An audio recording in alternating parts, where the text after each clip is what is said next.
अक्षय तृतीया का बहुत बहुत शुभकामनाएं। फ्रेंड्स, घर पर बहुत ही सरल विधि से अक्षय तृतीया का पूजा कैसे करते हैं चलिए देख लेते हैं। ये पूजा आप अपने मंदिर में भी कर सकते हैं और चाहे तो अलग से चौकी भी लगा सकते हैं। मैंने यहाँ पे अलग से एक चौकी लगा लिया है, चौकी के ऊपर आसन लगा लिया।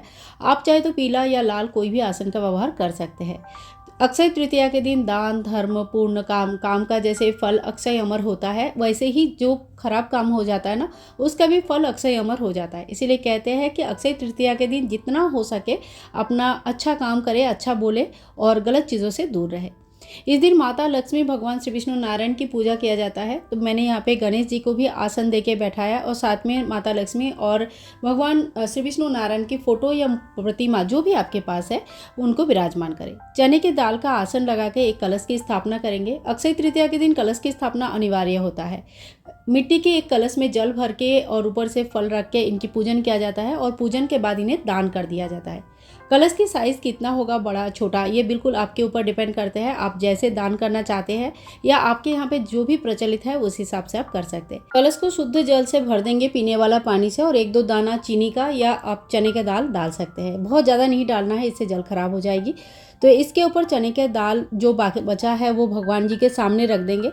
देखिए, ये एक डेमो पूजा है इसलिए मैंने थोड़ा सा रखा है, लेकिन जब हम दान करेंगे ना, इतना सा दान नहीं करना चाहिए, दान थोड़ी ज़्यादा होता है। तो दाल वगैरह या फल वगैरह जितना भी आपको दान करना होता है उतना आप चौकी या चौकी के सामने रख सकते हैं। कलश के ऊपर एक कोई भी फल रख सकते हैं। मैंने यहाँ पे एक फल रख दिया। आप आम या ककड़ी या खीरा जो भी आपके यहाँ पे मिल रहा है वो फल रख दीजिएगा। और साथ ही में माता लक्ष्मी की जो प्रिय वस्तुएं होता है, कमलगट्टा, कौड़ी, पीला कौड़ी जो होता है, गोमती चक्र, ये सारी चीज़ें हमें वहाँ पे पूजा करनी है। ठीक है, तो ये भी सारी चीज़ें रख देंगे। साथ ही में अगर आपके पास हाथी है तो हाथी का भी पूजन कर लेंगे, क्योंकि हाथी जो है ना प्रॉस्पेरिटी की प्रतीक माना जाता है। और एक क्वेश्चन भी आया था इसके ऊपर कि हाथी की कब स्नान कराए। तो देखिए, जब मंदिर साफ सफाई करते हैं ना, तो उस वक्त आप सारे देव देवियों के साथ साथ जो भी अपने हाथी या जो भी रख के रखा है उनका भी साफ सफाई करेंगे। इसके बाद हम धूप और दीप प्रज्वलित कर देंगे। धूप और दीप हमारी पूजा का साक्षी होता है। धूप और दीप प्रज्वलित करने के बाद हमारी चौकी बिल्कुल पूजा के लिए तैयार हो गई है। अब हम करेंगे अक्षय तृतीया का पूजा। तो एक लोटा में थोड़ी सी जल ले लेंगे और सभी को जल का थोड़ा सा छिड़काव करते हुए सबसे पहले ओम गणेशाय नमः, ओम गणेशाय नमः, ओम गणेशाय नमः, इस तरह से गणेश जी की पूजा कर लेंगे। उसके बाद माता लक्ष्मी और भगवान श्री विष्णु नारायण की पूजा कर लेंगे। आप अगर अक्षय तृतीया के दिन अपने इष्ट देवता या जिनका भी पूजन करना चाहते हैं ना, उन सभी का पूजन कर सकते हैं, कोई दिक्कत नहीं। सबसे बेस्ट होता है कि आप अपने मंदिर में पूजा करें और सभी देवी देवता का पूजा करें।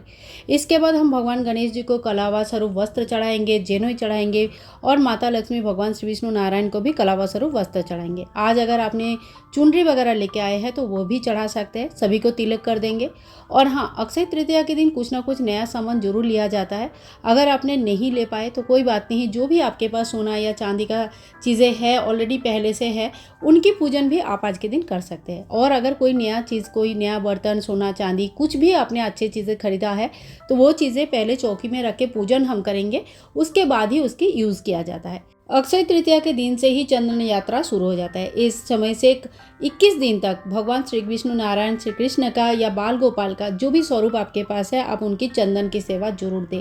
साथ ही में जितनी भी देवियां हैं सभी को हम रोली की तिलक लगाएंगे। और आपके यहाँ पे अगर प्रचलित है तो आप लाल चंदन का, जो लाल लकड़ी आती है, उसका भी तिलक कर सकते हैं। ठाकुर जी की इस दिन चंदन सेवा कैसे होते हैं इसके ऊपर सेपरेट वीडियो मैंने अपलोड करके रखा है, जरूर देखिएगा। पूरे बदन में चंदन लगाया जाता है, और अगर नहीं हो पाया तो कम से कम हाथों में, पैरों में और मस्तक में जरूर लगाइए। आज के दिन हम शंख खरीद के ला सकते हैं, इनकी स्थापना कर सकते हैं, जल शंख ला सकते हैं। तो देखिए, शंख के साथ साथ एक स्टैंड भी ले लीजिएगा और शंख को सीधा रखा जाता है। अब अगर पहली बार स्थापना कर रहे हैं तो उनकी पूजा आप चौकी में रख के कर लीजिएगा।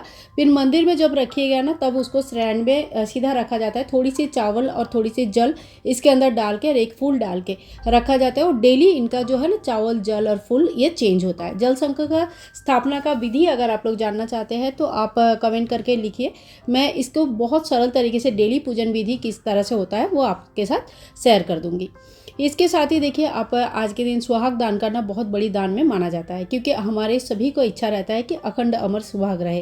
तो इसके लिए सुहाग की सामग्री आप दान कर सकते हैं। फल वगैरह दान करना भी बहुत अच्छा रहता है। तो जितने भी हो सके आप घर के लिए थोड़ा बहुत भोग प्रसाद रख लीजिए, थोड़ा बहुत दान कर दीजिएगा। ये मतलब दान भी साथ साथ में करते रहिएगा।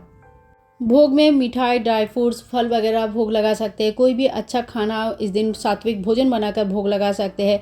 मिठाई में आप अगर कुछ भी नहीं है तो गुड़ या चीनी का भी भोग लगा सकते हैं। तो इनमें से ज़्यादा सामान का दान कर दिया जाता है। तो आप देख लीजिएगा, आपको जो भी सही लगे घर के लिए थोड़ा बहुत आप प्रसाद स्वरूप रख लीजिएगा और बाकी चीज़ें मंदिर में या किसी ज़रूरतमंद व्यक्ति को या किसी ब्राह्मण को, पुरोहित को आप दान कर सकते हैं। इसके बाद हाथ में थोड़ी सी फूल लेके अक्षय तृतीया का कथा हम सुन लेंगे और कथा सुनने के बाद हाथ में जो फूल है भगवान के चरणों में छोड़ देंगे। इसके बाद हम आरती कर लेंगे। देखिए, अगर अक्षय तृतीया के दिन आप लोग अखंड दिया का स्थापना कर रहे हैं तो उससे आरती नहीं होती है, ठीक है। उसे हिलाया भी नहीं जाता है, पूरा दिन प्रज्वलित रहता है। लेकिन अगर नॉर्मल छोटी सी दिया स्थापना किया है तो पूजा मतलब कंप्लीट होने तक वो दिया प्रज्वलित होना चाहिए और उसी से आप आरती कर सकते हैं। आप चाहे तो कपूर की भी आरती कर सकते हैं या अलग से दिया जलाकर भी कर सकते हैं। पूरे घर में एक बार आरती दिखा दीजिएगा। साथ में अगर हो सके तो तोरण वगैरह लगा सकते हैं, आम पत्ते का या अशोक के पत्ते का। आरती होने के बाद हाथ में थोड़ी सी जल लेके इस तरह से 3 बार आचमन कर लेंगे और हाथ जोड़ करके पूजा में रही कमियों के लिए क्षमा याचना कर लेंगे। सो फ्रेंड्स, अक्षय तृतीया के दिन घर पर बहुत ही सरल विधि से इस तरह से हम पूजन कर लेंगे। पूजा के बाद जितनी भी सामग्री है इसमें से कुछ प्रसाद स्वरूप आप अपने लिए रख सकते हैं, जैसे सुहाग सामग्री वगैरह या फल वगैरह है, ठीक है। और बाकी जो सामान है ये आप शाम तक कभी भी दान कर सकते हैं, ठीक है। सूर्यास्त से पहले दान कर देना अच्छा माना जाता है।